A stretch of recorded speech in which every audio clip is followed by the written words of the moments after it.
Bismillahirrahmanirrahim. Alhamdulillahi rabbil alamin. Wa bihi nasta'in ala umuri dunya waddin. Wassalatu wassalam ala al-mab'uthi rahmatan lil alamin. Nabiyyina wa habibina wa qudwatina Muhammad ibn Abdillah wa ala alihi wa sahbihi wa man sar ala nahjihi wa ihtada bihadihi wa istanna bi sunnatihi ila yaumiddin, amma ba'du. Muslimin dan muslimat, para jemaah sekalian, para pencinta ilmu, pencinta Al-Quran, Assalamualaikum warahmatullahi wabarakatuh.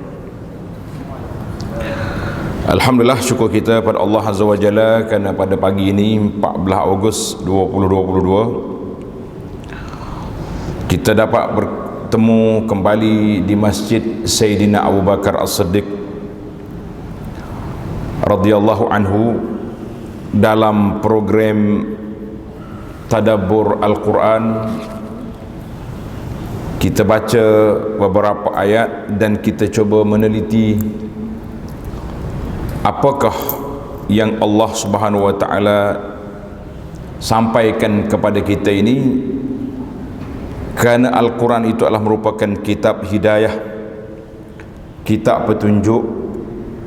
Tujuan diturunkan Quran hudan lil muttaqin, menjadi petunjuk bagi orang-orang yang bertakwa. Allahumma ij'alna minal muttaqin wal mutadabbirina li ayatik wal mutamassikina bi sunnati nabiyyikal mustafal karim. Ya Allah, jadikan kami orang-orang yang bertakwa, orang yang sentiasa membaca, meneliti, mentadabbur ayat-ayatmu, dan orang yang berpegang dengan sunnah Nabi sallallahu alaihi wasallam. Para jemaah sekalian, ayat yang kita akan bincangkan pada kali ini iaitu surah Az-Zariyat. Surah Az-Zariyat ayat yang ke-56, 57 dan 58, insya-Allah cukup dengan masa yang kita ada. Bagi jemaah yang ada Quran, sila buka. Yang belum ada, sila ambil. Biarlah kita duduk dalam majlis ilmu, sama ada di alam nyata atau di alam maya. Mudah-mudahan kita termasuk di dalam kumpulan penuntut ilmu, sehingga kan talibul ilmi, penuntut ilmu ini di antara orang yang mendapat rahmat Allah Azza wa Jalla, sebagaimana dalam hadis Nabi sallallahu alaihi wasallam. Surah Az-Zariyat ayat 56 hingga 58 kita baca serentak. A'udzu billahi minasy syaithanir rajim.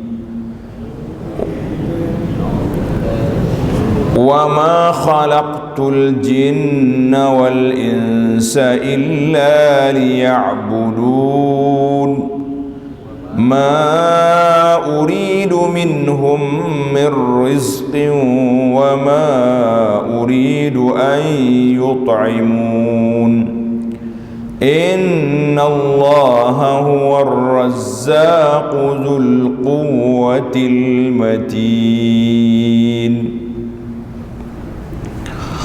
Dan ingatlah, Allah Ta'ala berfirman, dan ingatlah, aku tidak menciptakan jin dan manusia melainkan untuk mereka menyembah dan beribadat kepadaku. Aku tidak sekali-kali menghendaki sebarang rezeki pemberian dari mereka, dan aku tidak menghendaki supaya mereka memberi makan kepadaku. Sesungguhnya Allah, Dialah sahaja yang memberi rezeki kepada sekalian makhluknya, dan Dialah sahaja yang mempunyai kekuasaan yang tidak terhingga, lagi yang maha kuat kukuh kekuasaannya. Alhamdulillah para jemaah sekalian, dalam ayat ini kita dapat beberapa tajuk yang besar. Yang pertama, matlamat Allah Ta'ala ciptakan jin dan manusia. Jin dan manusia adalah dua makhluk yang mukallaf. Apa makna mukallaf? Yang ada tanggungjawab, ada dosa, ada pahala, ada syurga, ada neraka. Itu makna mukallaf, makna orang yang dipertanggungjawabkan supaya melaksanakan apa yang diperintahkan oleh Allah Azza wa Jalla, iaitulah jin dan manusia. Maka oleh kerana kita dipertanggungjawabkan dengan tugasan-tugasan yang rasmi, sama ada kita menjalankan tugas atau tidak, terpulanglah kepada diri masing-masing. Namun begitu, sebagai objektif matlamat Allah ciptakan kita dengan jin, liya'budun, supaya mengabdikan diri kepada Allah Azza wa Jalla. Isu yang kedua, isu rezeki. Kalau kita mencari alasan tak mau beriman, tak mau beribadat kerana mencari rezeki, Allah kata, aku yang beri rezeki pada kamu. Mutaat, rezeki datang.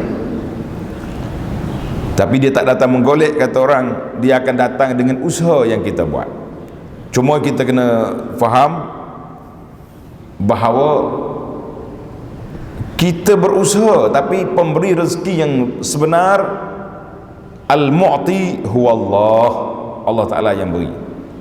Kerana itu tak sama apa yang kita nak dengan apa yang kita dapat. Hasil yang kita dapat dengan pendapatan yang kita dapat dengan apa yang kita nak tidak sama. Sebab Allah Ta'ala yang beri rezeki mengikut apa yang dia nak. Ada orang diberi rezeki banyak, tapi orang ni syukur, kita kata Alhamdulillah. Ada orang bila diberi rezeki, diuji dengan rezeki, mereka bakhil ataupun takabur, na'udzubillah. Maka Allah Ta'ala yang beri rezeki. Kerana itu di antara doa yang kita baca pada waktu pagi selepas salat subuh, di antara zikir bacaan pagi yang kita diminta, yang diajar oleh Nabi sallallahu alaihi wasallam, apa dia? Coba ikut. Allahumma inni as'aluka ilman nafi'a wa rizqan tayyiba wa amalan mutaqabbala. Tiga permohonan kita ni kena hafal, ingat, dan jangan lupa kita ajar kepada anak-anak kita, cucu kita, cicit kita, supaya baca doa ni daripada awal lagi sehinggalah sampai kita mati. Tiga perkara ini yang berkait dengan apa yang ayat kita baca ni. Inni as'aluka ilman nafi', aku minta ilmu yang bermanfaat. Buat apa? Nak kenal Allah, nak kenal Rasul sallallahu alaihi wasallam, nak kenal diri kita siapa dan apakah tanggungjawab kita. Dia panggil haqqullahi 'alal ibad, hak Allah Ta'ala ke atas kita, apa yang patut kita buat. Tauhid kepada Allah, menjauhi syirik, itu dipanggil hak Allah. Dan kita kenal juga hak kita ke atas Allah Ta'ala. Sebagai dalam hadis Nabi sallallahu alaihi wasallam, Nabi beritahu, alla yu'azziba man la yusyrik bi syai'a. Allah Ta'ala tidak akan azab hamba dia yang tidak melakukan syirik. Kemudian kita minta rizqan tayyiba, rezeki yang baik. Allah dah jamin, ma uridu minhum min rizqin, aku tak minta dengan kamu, aku yang beri. Innallaha huwar razzaq. Ar-razzaq, bahasa dalam bahasa Arab kata razzaq itu yang sangat memberi rezeki. Ini kita minta rezeki yang baik, yang sesuai dengan kita. Maknanya kalau Allah Ta'ala beri kita banyak ni, insya-Allah kita menjadi manusia syukur, manusia yang sentiasa mendampingkan diri kepada Allah, manusia yang boleh menguruskan harta dia di samping dia beribadat. Tapi kalau lebih, mungkin kita jadi Qarun, na'udzubillah. Baik, tiga perkara yang kita Allah Ta'ala perkenali. Razzaq, Zul Quwwatil Matin, Itu sifat Allah Ta'ala yang punya kekuatan yang tidak terhingga, maha kukuh kekuasaannya.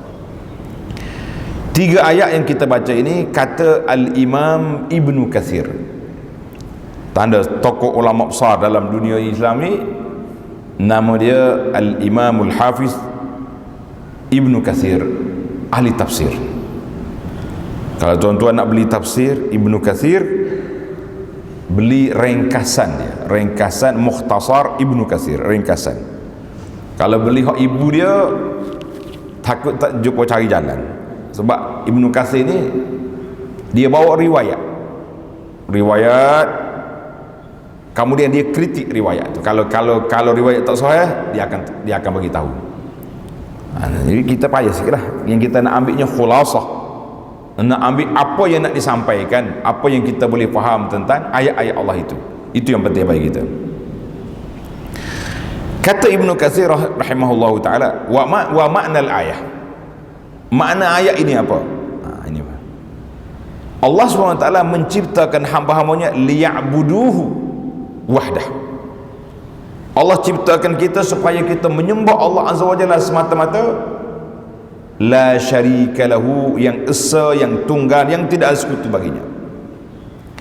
Faman ata'ahu jazahu atammal jaza. Siapa dia taat kepada Allah Ta'ala, Allah Ta'ala akan beri balasan yang sempurna. Wa man asahu azabahu asyaddal azab. Siapa dia derhaka, Allah Ta'ala sediakan azab untuk dia. Kita pilih sendirilah tuan-tuan, kita nak syurga ke nak neraka. Dalam surah pagi Jumaat yang dibaca, inna hadainahu sabil, Allah kata aku tunjuk pada kamu jalan, imma syakiran wa imma kafura. Sama ada kamu syukur, yang kamu beriman, ataupun kamu kafur, na'udzubillah. Maka Allah Ta'ala nyatakan dalam ayat ini, dia tak perlu kepada kita. Bahkan kamu yang fakir, yang berhajat kepada Allah Azza wa Jalla dalam semua keadaan, Allah yang mencipta kamu, Allah Ta'ala yang beri rezeki kepada kamu.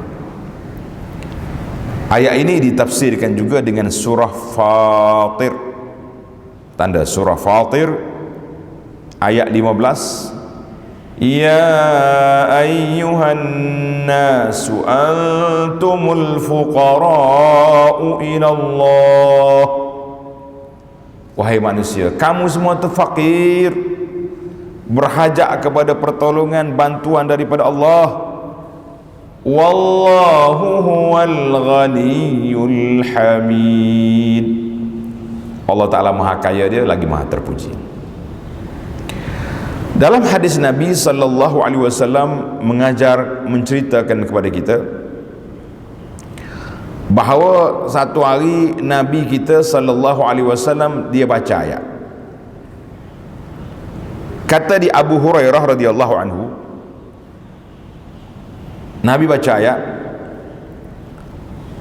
man kana yuridu harsad dunya nazid lahu fi harsih. Maaf, wa man kana yuridul harsad dunya nu'tihi minha. Betul ayat. Wa man kana yuridul harsad dunya nu'tihi minha wa ma lahu fil akhirati min nasib. Siapa dia man kana yuridu harsal akhirat lazinahu fi harsi. Siapa dia nak bekalan untuk akhirat, usaha dia nazid lahu. Allah kata aku tambahkan lagi bekalan dia tu. Lagi banyak kita buat, lagi diberi. Wa man kana yuridu harsad dunya nu'tihi minha.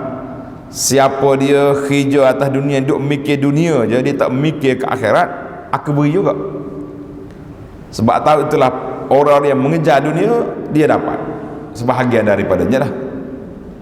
Tapi ingat, wa ma lahu fil akhirati min nasib. Di akhirat esok dia tak ada bahagian. Ayat ini dalam surah Syura, dalam surah Asy-Syura ayat 20. Man kana yuridu harsal akhirati nazid lahu fi harsih. Maknanya siapa dia nak amalan dia ni, dia buat untuk pahala akhirat, di samping pulangan dunia tidak menjadi masalah. Kita kadang-kadang kita bila mikir ke akhirat, dunia ni tak boleh ambil lah. Hatta orang pergi haji pun boleh.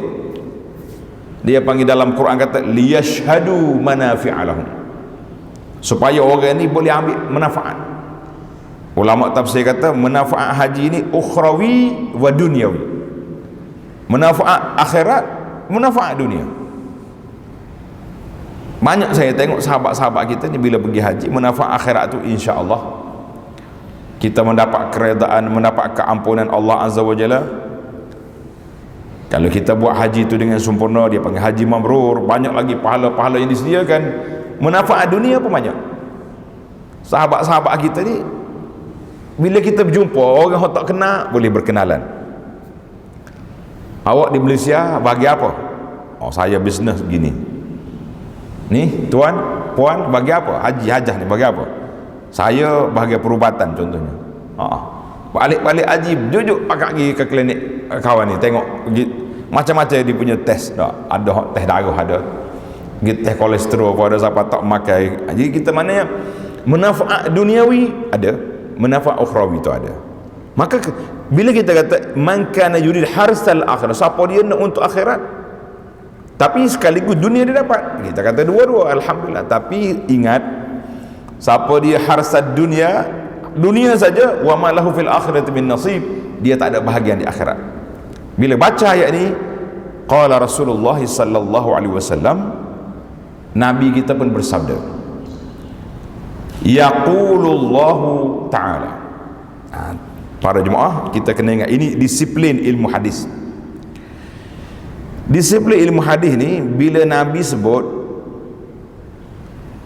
yaqulullah atau qala Allah, Allah Ta'ala berfirman, hadis itu dalam istilah bahasa dia panggil hadis qudsi.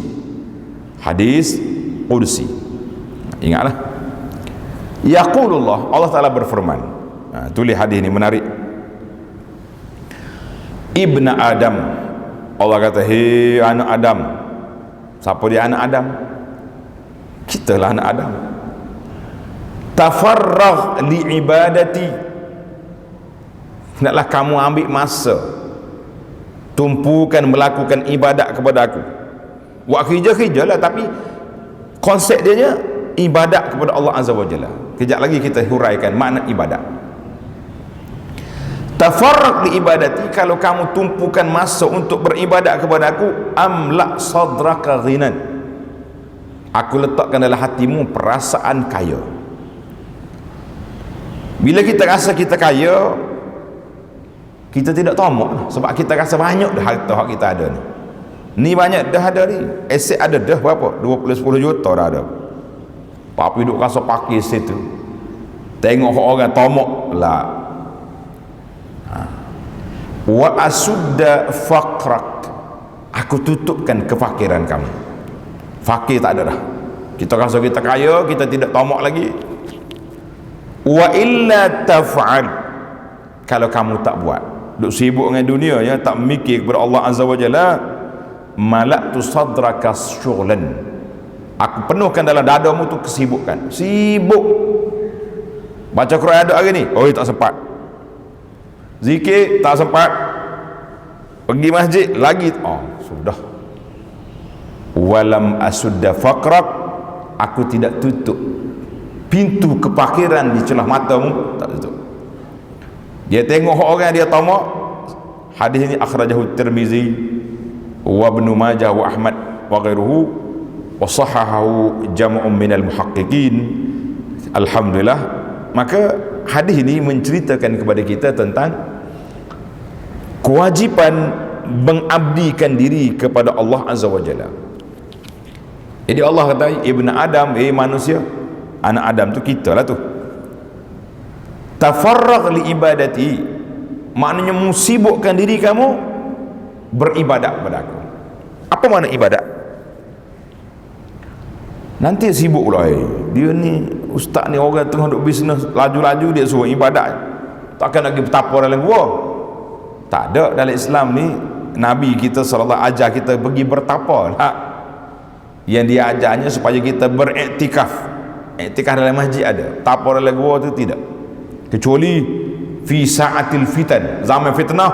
Betul, Nabi kata bawa kambing duduk di celah bukit, lebih baik daripada kamu bercampur dengan orang kalau kamu tak mampu nak menghadapi ujian. Mana bila kata-kata ibadat tu ada dua kategori. Wa ma khalaqtul jinna wal insa illa liya'budun. Ibadat itu ada dua kategori. Yang pertama dia panggil ibadat khususiyah. Apa dia? Kita melakukan rukun Islam yang 5 itu ibadat. Solat, puasa, zakat, haji, itu ibadat khas. Tak ada orang kata yang itu. Dan banyak lagi ibadat lain. Berdoa, sedekah, semua itu ibadat. Adapun ibadat secara umum yang dikehendaki 24 jam kita beribadat, itu dia panggil ibadat umum seperti hadis ini, ayat ini, wa ma khalaqtul jinna wal insa illa liya'budun. Kata di para ulama, makna ibadat, tulis makna ibadat. Ibadat secara umum itu semua perkara, perkataan, perbuatan, pegangan hati yang diredai oleh Allah Azza wa Jalla, yang disukai oleh Allah Azza wa Jalla, maka itu nama dia ibadat. Ibadat itu ismun jami'un lima yuhibbullah wa rasul. Ibadat itu iaitulah satu perkataan, ucapan yang menunjukkan kepada 3 perkara. Pegangan hati dia panggil i'tiqad, perkataan dan perbuatan kita yang Allah redha, Allah suka, maka itu ibadat. Termasuk semua benda. Saya ni bukan duk zikir ni Ustaz, habis duk di pasar berniaga. Kenapa berniaga? Sebab nak mencari rezeki yang halal. Kenapa nak cari rezeki halal? Nak nafkah kepada keluarga, nak infak fisabilillah, nak bantu perjuangan Islam, nak keluarkan diri daripada kepakiran. Semua itu dengan kita niat turun daripada rumah, pergi ke pejabat, pergi ke pasar, pergi ke mana-mana saja kerana Allah Azza wa Jalla, maka itu dia panggil ibadat. Dalam kita bisnes, orang mari tawar, awak nak projek ni, projek besar ni 20 juta, tapi kena bagi rasuah saya 1 juta, contohnya 500,000. Kita kata la, sebab aku mencari rezeki atas nama beribadat kepada Allah, langsung kaki tidak. Maka disitulah dikatakan tafarragh li ibadati ai itharuha ala huzuzid dunia. Makna kita beribadat, kerja buat kita tu akur tunduk kepada kehendak Allah Azza wa Jalla. Di samping itu kita zikirlah, berzikirnya, baca Qurannya, jaga solatnya. Rijalul la tulhihim hijaratun wala bai'un an zikrillah. Salah satu daripada golongan yang dipuji oleh Allah Azza wa Jalla iaitulah mana-mana orang yang berjual beli tapi tidak lara daripada mengingati Allah Azza wa Jalla. Kita kata tafarraq di ibadati. Allah kata musibukkan diri kamu beribadat, apa kita dapat? Amla sadraka ghinan. Allah Ta'ala kata aku beri kepada kamu kaya jiwa. Kaya jiwa yang penting sekali. Kata orang laisal ghina bi kasratil arab, bukanlah orang kaya itu banyak harta, walakinnal ghina ghinan nafsi. Orang yang betul-betul kaya, orang yang jiwanya kaya. Kita kata alhamdulillah. Mana apa jiwa kaya, kita tengok dunia, kita ambil dia sebagai bekalan untuk ke akhirat, tapi kita bukan mengabdikan diri kepada dunia. Ta'isa abdud dinar, kata Nabi SAW, celakalah orang yang menyembah dinar, menyembah dirham. Sembah tu bukan mana sujud pada dia, tapi mana sibukkan diri dengan mereka itu. Allahu Akbar. Wa illa taf'al, ini amaran keras. Kalau kamu tak buat, tak ikut arahan aku tadi, tidak mengabdikan kepada Allah, tidak taat, mala'tu sadraka syughla, Allah kata aku sibukkan dirimu dengan benda-benda yang ini. Tak tahu apa, tak jumpa tika solat, orang kata orang tak jumpa sejadah semaya, tak jumpa, tak kenal rumah Allah. Allahu Akbar. Maka bila Allah Ta'ala letakkan benda ni dalam hati, tamaklah orang itu. Walam asudda faqraka, aku tak tutup kefakiran kamu. Fatunza'ul barakatu min malik, ketika itu Allah Ta'ala cabut keberkatan daripada harta kita, yang menyebabkan tuan dia lara, tuan dia guna harta salah, tak kena tempat. Orang lain habiskan harta dengan buat masjid, buat surau, buat balasah, dia dah habiskan, dia berjoli sana sini. Kita kata inilah satu perkara yang cukup bahaya.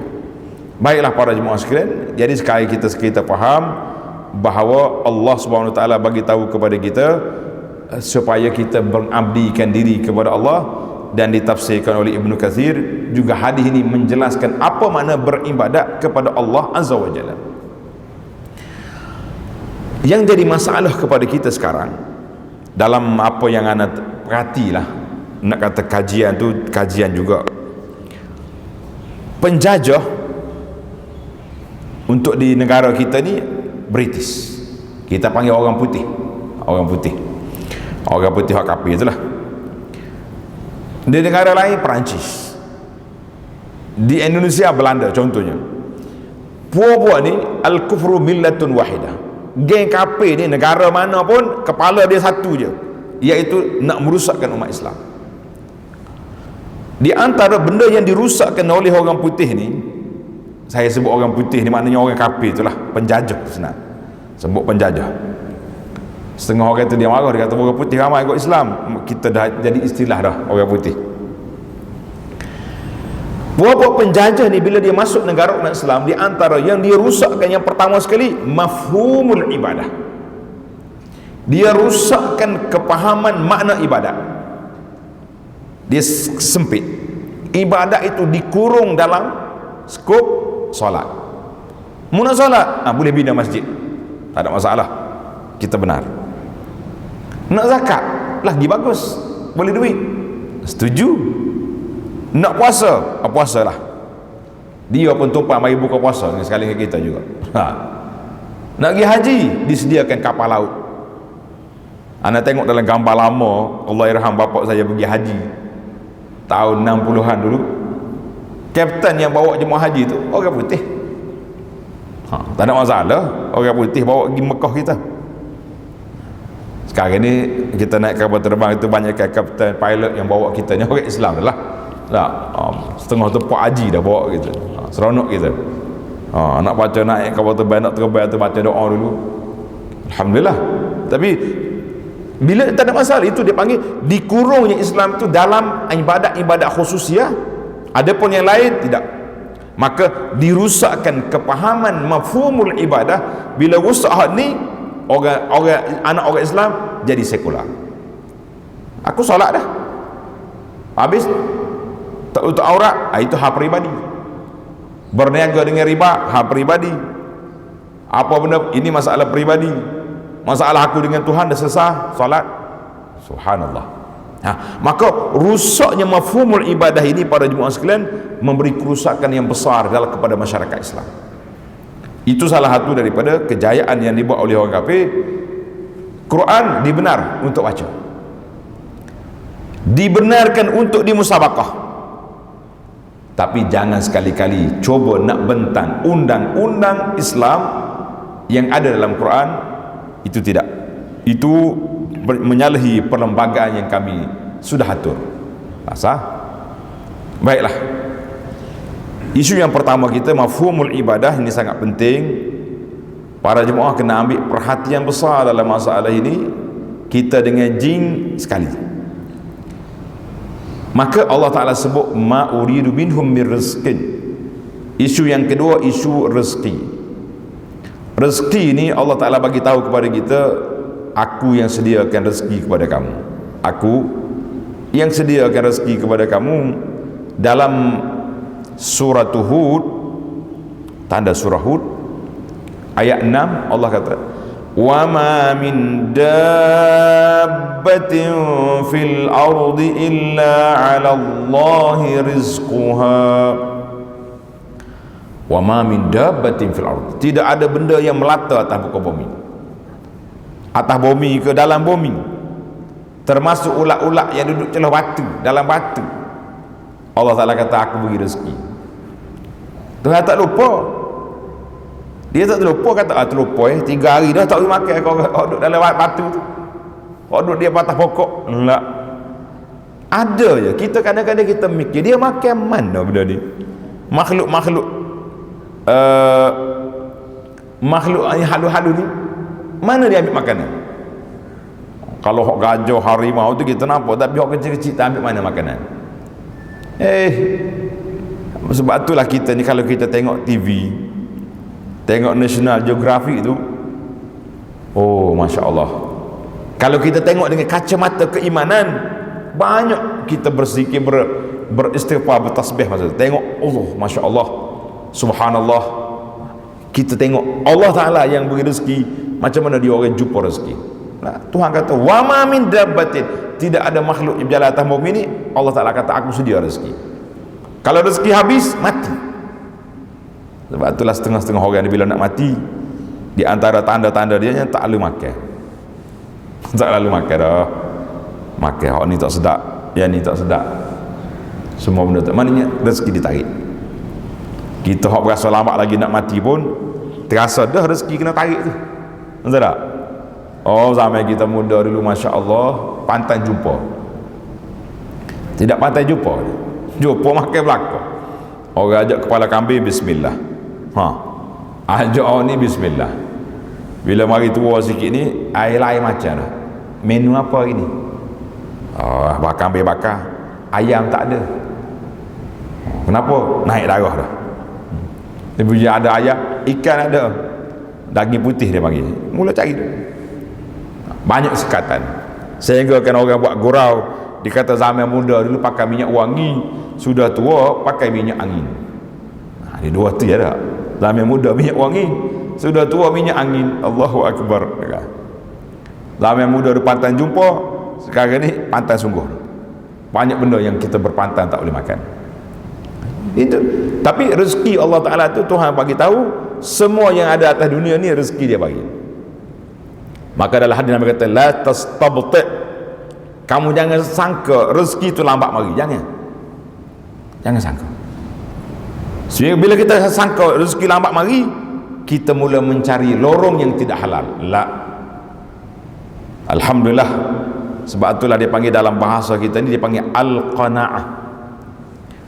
Kalau kita belajar orang-orang sekolah Arab zaman muda-muda dulu, dia panggil satu subjek dia mutalaah. Mutalaah ni subjek bacaan bahasa Arab. Al-qanaatu kanzun la yafna. Dia kata qanaah, rasa jiwa cukup, tidak ada sifat tamak, ini kanzun la yafna, satu gedung yang besar yang ada di jiwa kita. Kita rasa oh cukup dah aku ni, alhamdulillah. Tapi ada setengah orang dia marah. Dia kata apa? Dia kata ustaz ni melemahkan orang, lemah orang, mengurangkan orang kita semangat nak naikkan produk kita ni. Tiba-tiba dia suruh qanaah, suruh berpada. Habis tak Allah, kita kata kita berpada tu kalau sekiranya amalan perbuatan kita tu boleh mengganggu kita daripada mengabdikan diri kepada Allah, kita kata cukup, stop setakat tu. Aku tak nak sibukkan aku dengan dunia-dunia yang menyebabkan kita jauh daripada akhirat. La. Kemudian Allah Ta'ala sebut dia ni Ar-Razzaq,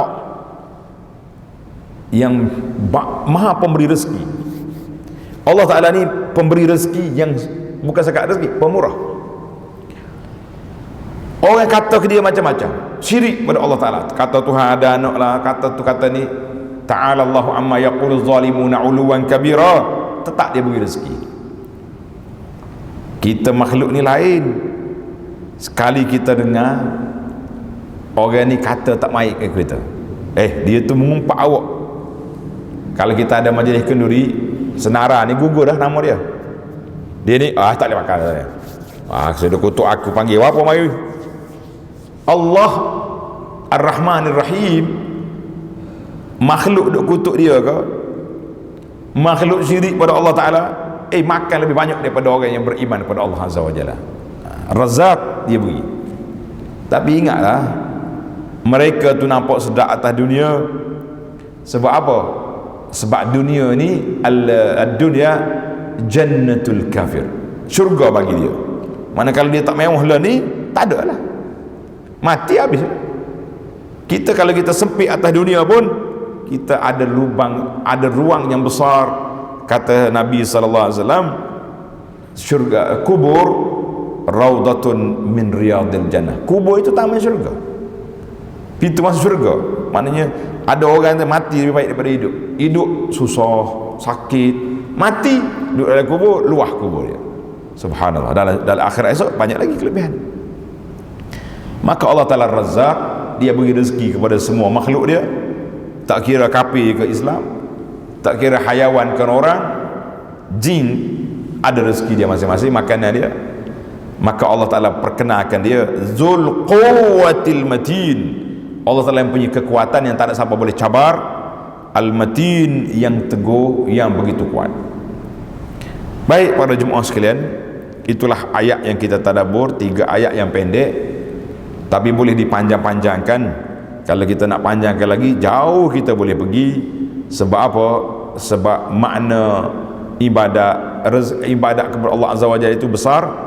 Tadi saya dah sebut, semua perkataan, semua perbuatan, amalan kita yang zahir, yang batin, iaitulah kita mesti beribadat kepada Allah Azza wa Jalla.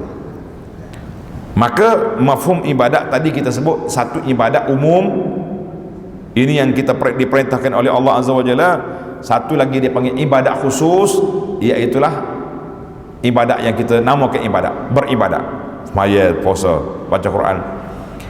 Satu lagi kategori, ini tanda pecahan yang kedua, dia panggil al-ibadatu naw'an. Dari sudut pelaksanaan ibadat ada 2 pula. Tadi kategori, sekarang ni pelaksanaan ibadat. Al-ibadatu naw'an, ibadat itu 2 kategori. Yang pertama, ibadatun qalbiyatun, ibadat hati. Ibadat hati ni penting. Ini yang dikatakan tauhid kepada Allah Azza wa Jalla. Mana dalam hati kita ni tidak ada sekutu, tidak ada syirik. Ibadat hati dengan ikhlas, itu ibadat hati. Orang tak nampak, ikhlas ni di antara perkara yang tidak nampak. Siapa dia nampak ikhlas? Saya tahu dia tu ikhlas. Mana kau tahu? Tengok dia buat kerja baik, zahir, na'am. Hak batin dia dengan Allah Azza wa Jalla, betul ke dia ikhlas? Kena tunggu orang puji. Macam kita sekarang ni kan, lepas-lepas buat ibadat, sudah tawaf, letak gambar di Facebook. Saya tak pertikai lah benda tu, sebab benda hati ni kita tak tahu. Adakah kita letak tekanan apa? Menunggu like, ramai orang puji awak ni, nah, ataupun semasa sekadar nak tanda, ya, tanda kita tawaf. Kita hati-hati dengan talbisu iblis, hati-hati dengan perangkap iblis. Kerana iblis dia masuk lorong yang dibenarkan, dia tak masuk lorong yang salah. Saya selalu ulang kalimah, iblis dia tak masuk lorong no entry. Iblis dia guna jalan yang saluran yang betul. Maka ikhlas itu ibadat hati, tawakal ibadat hati, khauf ibadat hati. Mana kita tawakal pada Allah Azza wa Jalla.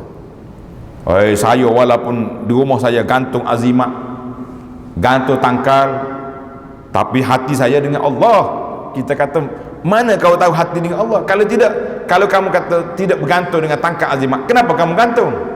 Kita ni kalau tahu benda tak ada faedah, kita tak buat. Sebab itulah dipanggil lorong-lorong kerusakan tu, kita kena benteras, kita kena hapuskan daripada diri kita. Kemudian yang kedua, ibadatul jawarih, ibadat dari sudut anggota. Anggota kita itulah dia panggil, anggota kita tu melalui mulut, zikir, baca Quran, istighfar, selawat ke atas Nabi sallallahu alaihi wasallam, itu dia panggil ibadat lisan. Yang ketiga dia panggil ibadat kita dengan anggota yang lain. Semaya semua anggota, daripada hujung rambut ke hujung kaki kena solat. Siam, puasa, semua anggota. Lapar belaka rasa walaupun mulut tak makan. Zakat ibadat harta, haji ibadat dua-dua, ada harta, ada tubuh. Sebab itu dalam haji Allah Ta'ala sebut manista ta'a ilaihi sabila, bagi orang yang mampu pergi, orang tak mampu tak wajib. Jadi haji bagi orang mampu, sebab dia kena ada 2, tubuh sihat, mampu, ada harta, mampu. Untuk maklumat pada jemaah haji sebagai rekod lah, bagi jemaah haji tahun 1443 yang lepas, ada 2 lagi syarat kota, 2 miqat tambahan. Yang pertama dipanggil miqat zamani, orang umur 65 tahun tak boleh pergi. Orang lama-lama 65 tahun tak boleh pergi. Satu lagi hak kita susah hatinya, dia panggil miqat wazni, miqat timbangan. Dia timbang kita berapa kilo. Biasanya kapal terbang dia timbang 4 bait. Hak ni kena timbang tuan ni pula ni. Tengok kilo berapa, doktor kata awak ni lebih timbangan, tak boleh pergi haji. Allahul musta'an. Jadi kena pakat jaga belakang lah. Jadi maka kita kata ibadat yang pertama umum, semua benda kita wajib beribadat. Yang kedua khusus ibadat. Kemudian dalam sudut ibadat khusus ni pun, ibadat umum ni ada dua kategori lagi, dua pelaksanaan. Satu ibadat hati, satu lagi ibadat anggota. Ibadat anggota itulah yang kita nampak, kita kata dia tu beribadat tu. Sebab apa beribadat? Sebab dia sedang melakukan ibadat. Kita nampak dia solat. Baiklah para jemaah sekalian, sebagai penutup, supaya ibadat kita diterima oleh Allah Azza wa Jalla, maka seorang ulama salaf nama dia Al-Fudail Ibn Iyad, tulis nama dia Al-Fudail Ibn Iyad rahimahullah ta'ala, ketika menafsirkan ayat surah Al-Mulk, tabarakalladzi biyadihi al-mulku wa huwa ala kulli syai'in qadir alladzi khalaqal mauta wal hayat liyabluwakum ayyukum ahsanu amala. Allah jadikan hidup dengan mati kita ni, Allah nak uji, nak tengok siapa yang baik amalan. Kata Fudail, ahsanu amala itu amalan yang terbaik, akhlasuhu wa aswamuhu, yang ikhlas dan yang betul. Ikhlas dari hati. As-sawab maka ala sunnati, iaitulah yang mengikut sunnah Nabi sallallahu alaihi wasallam. Jadi kita tengok, kita nak ikut ibadat ni mesti hak Nabi buat. Hak Nabi tak buat, jangan jadikan ibadat. Baiklah, maka syaitan itu dia tengok manusia ni ada dua. Dia tengok kita, dia cium hidung bangun tengok orang ni nampak keras, maka dia beri dalam bab hulu melampau. Lahirlah golongan-golongan yang keras, Khawarij dia panggil. Dia tengok orang ni lembek, tak apa semangat, dia beri pula kumpulan-kumpulan yang malah ibadat pula. Jadi dua-dua tu kita tak mau. Mudah-mudahan Allah Ta'ala beri kepada kita mafhumul ibadah, mentashihkan makna ibadat dengan baik, insya-Allah. Mudah-mudahan tadabbur kita pada kali ini memberi manfaat kepada kita. Subhanakallahumma wa bihamdika asyhadu an la ilaha illa anta astaghfiruka wa atubu ilaik. Wa sallallahu ala nabiyyina Muhammadin wa ala alihi wa sahbihi ajma'in walhamdulillahi rabbil alamin. Wassalamu alaikum warahmatullahi wabarakatuh.